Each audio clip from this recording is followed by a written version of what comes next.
Halo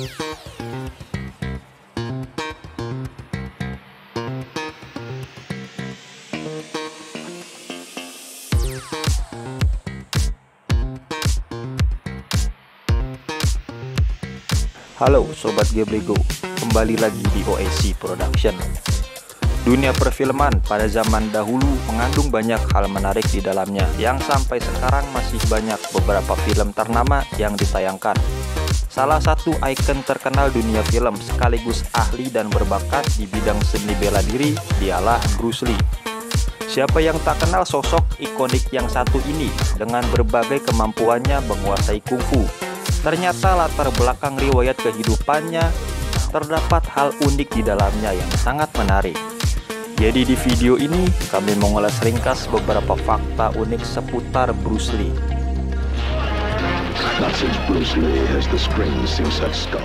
Bruce Lee adalah aktor bela diri Hong Kong yang lahir di Francisco pada 27 November 1940. Tetapi masa kecil hingga remaja tinggal di Hong Kong. Masa mudanya berkuliah dan berkarir di Amerika Serikat hingga akhir hayatnya.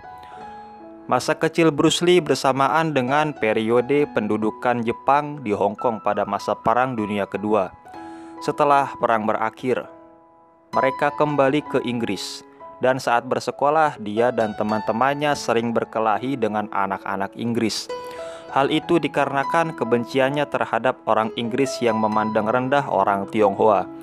Seringnya berkelahi membuat Bruce Lee tertarik mempelajari bela diri. Dari sinilah awal mula bakatnya muncul hingga menjadikannya sebagai legenda.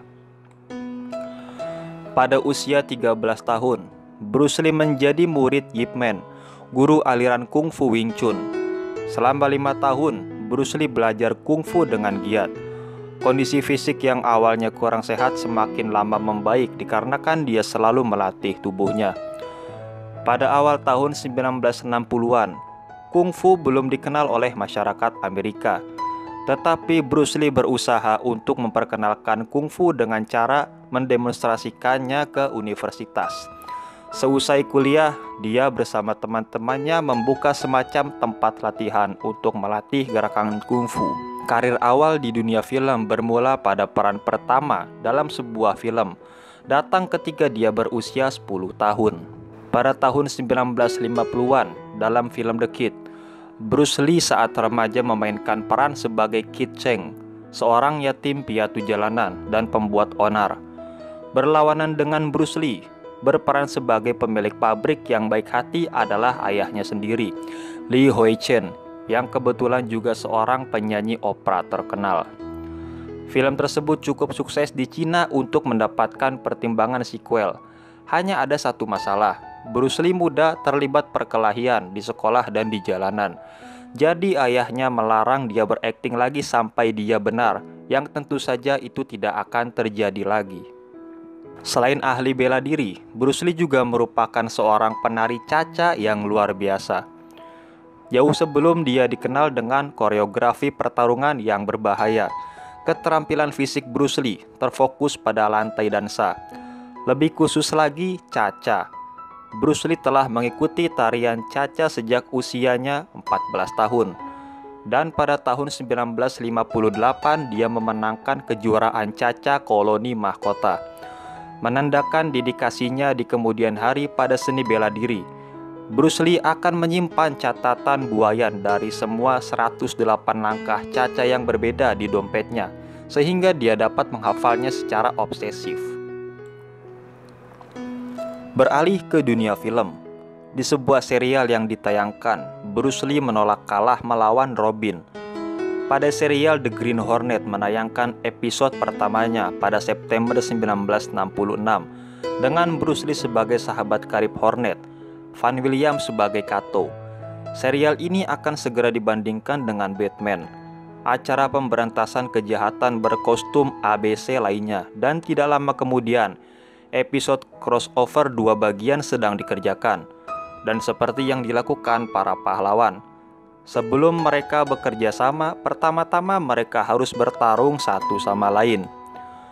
William kemudian ingat bahwa Lee membaca naskahnya dan hanya berkata, "Saya tidak akan melakukan itu," dan pergi. Akal sehat segera menang, semacam itulah. Naskahnya ditulis ulang untuk mengubah bagian akhir, bukan menjadi kato KO, tetapi menjadi undian yang lebih diplomatis. Meskipun The Green Hornet adalah terobosan besar pertama Bruce Lee di Amerika Serikat, serial itu sendiri hanya berlangsung selama 26 episode saja. Bakatnya dalam seni bela diri meluas dan Bruce Lee melatih banyak bintang Hollywood. Saat Bruce Lee bekerja untuk menjadi kelas berat layar lebar, dia mencari nafkah sebagai pelatih seni bela diri untuk para bintang. Di antara murid-murid Bruce Lee adalah Steve McQueen, James Coburn, James Garner, Roman Polanski, dan Sharon Tate. Untuk jasanya, Bruce Lee diketahui membuat biaya sekitar $275 per jam atau $1.000 untuk 10 kursus.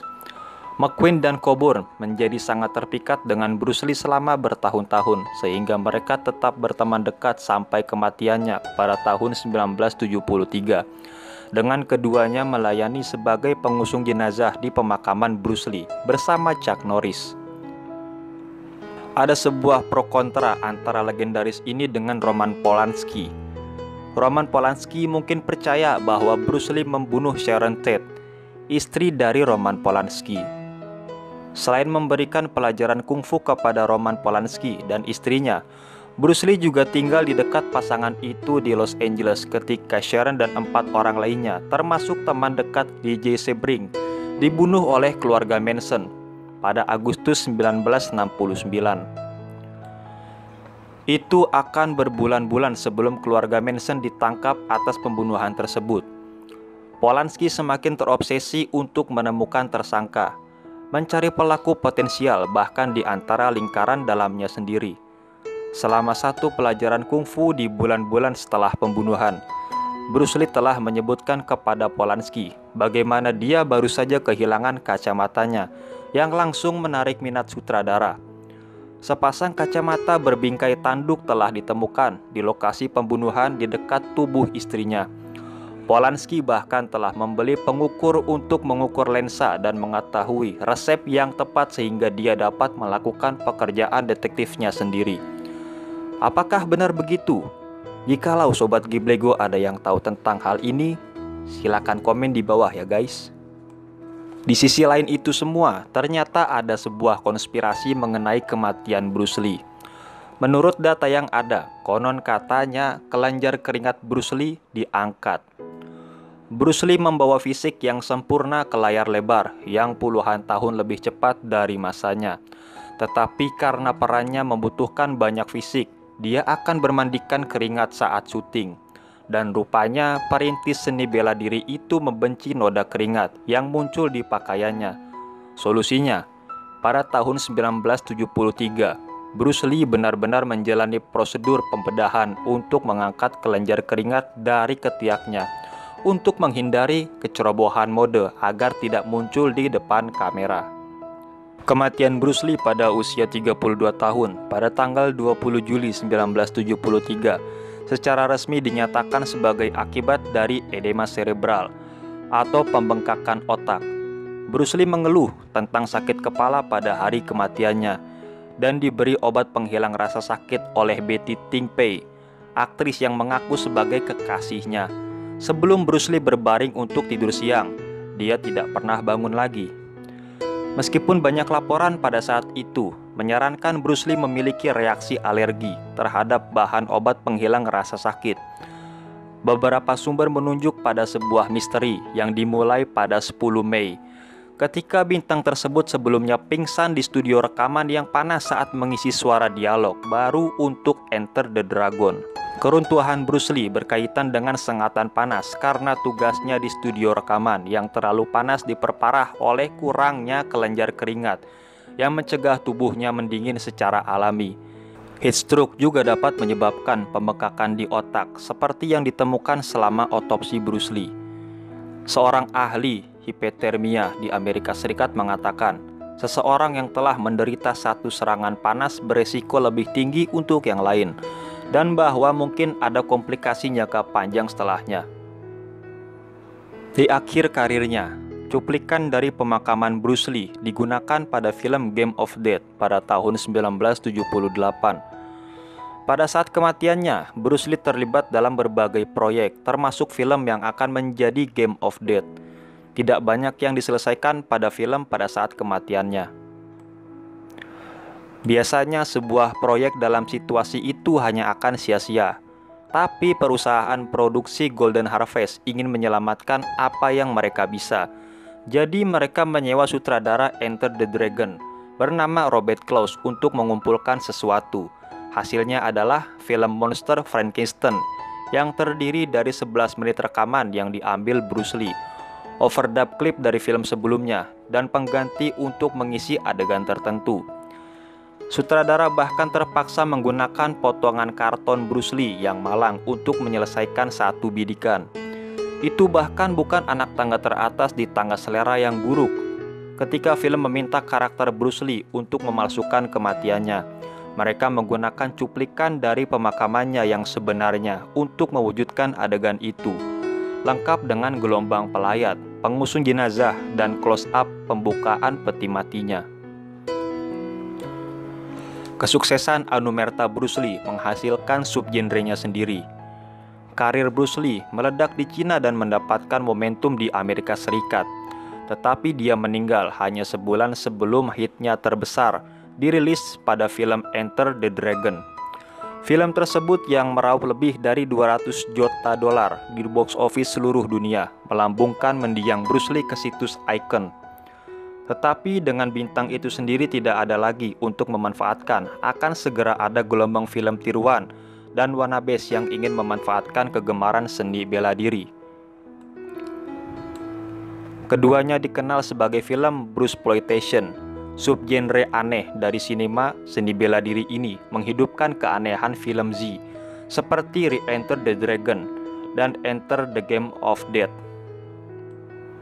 Pada tahun 1980, Bruceploitation bahkan melakukan meta dengan The Close of Bruce Lee, dibintangi oleh Dragon Lee, Bruce Lee dan Bruce Lee, yang memainkan rekonstruksi genetik dari mendiang aktor tersebut setelah para ilmuwan memanen DNA-nya.